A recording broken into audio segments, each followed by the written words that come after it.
Here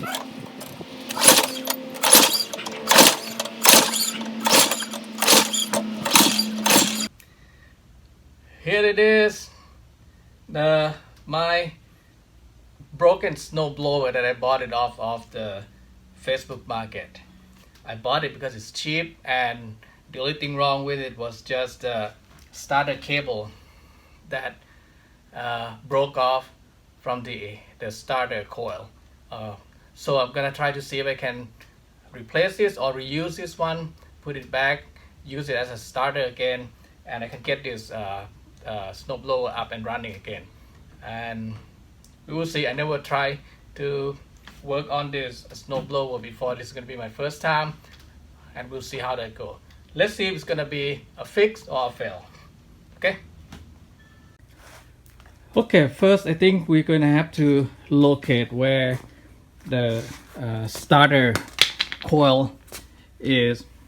So if I'm looking in from the back, from the handle down, I can see that there's a hole right here that is supposed to be for the starter cable to go through, and then the handle to be resting on this one. Then if I look down inside next to the motor, I see a hole there that it's, I think, supposed to be where the cable goes inside. Okay.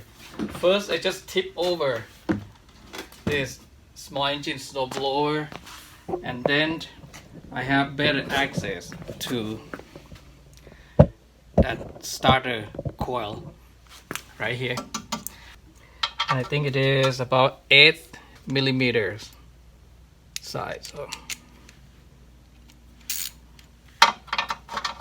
I'm gonna fast forward then.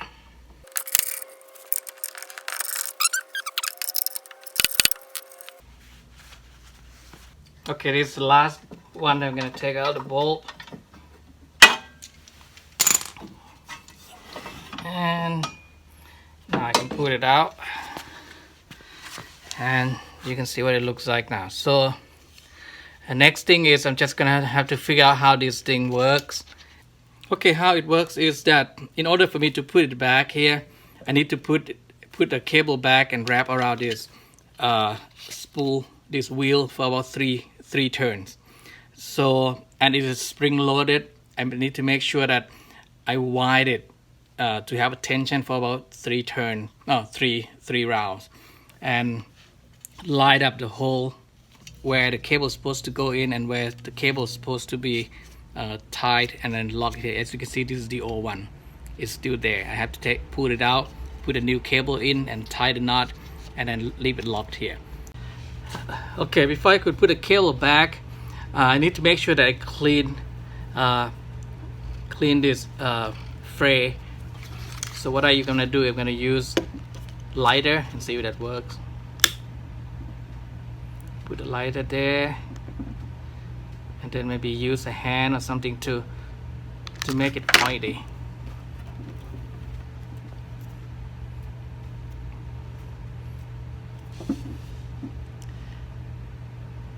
First of all, I'm gonna pull out the old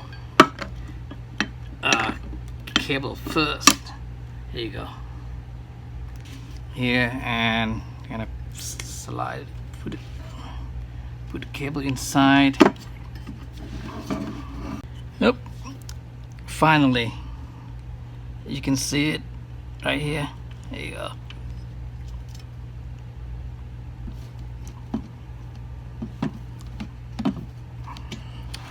Alright. Okay, I already tied a knot, and I'm just gonna put it back inside.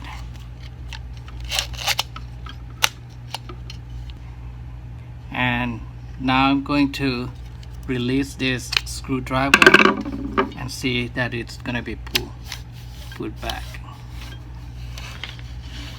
Yep. So it works. So I pull out. See, pull. Let's go. Now I'm gonna put everything back in a reverse order. Okay. Now I am going to take this out. Okay, everything is in place. Bounce back, so there's a spinning. Alright, so I think it works. I'm just gonna need to put gas and see if there's nothing wrong with the motor or engine and if it's gonna run. Okay, this is the first thing we need to do. Now I'm just gonna test to see if I get a spark. I'm gonna pull start. Alright, looks good. Looks like it has a spark. Okay, it's moment of truth. I'm gonna try to start it by putting in the gas.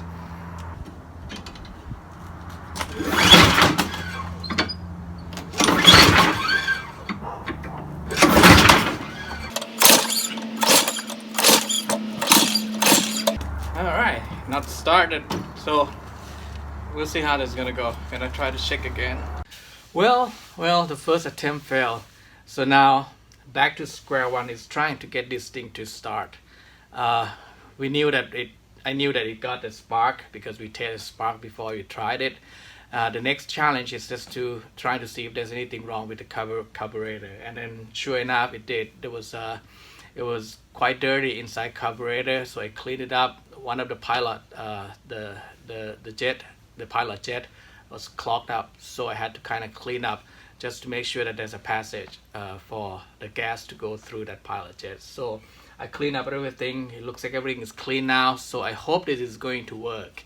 And now I'm putting everything back, and once I put everything back, I'm gonna bring it outside and then we'll try it again, and we'll see if it's going to start this time. This is the second attempt. And I'm gonna start it.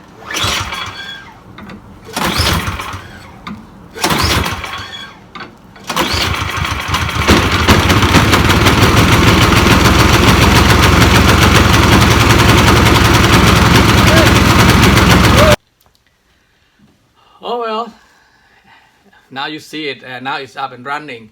So I would consider this video as a fix. First, because I was able to replace the starter, and I was able to clean up the carburetor, and then eventually get this snowblower up and get it started and running. And then I tested everything out. Everything is running properly. I feel like it's running a little bit rough because I can feel it's pretty shaking. It's vibrating quite a bit when I run, but again, this is my first snowblower in this brand, so I don't know how exactly it's supposed to run, but I feel like it's a little bit rough, but we'll see.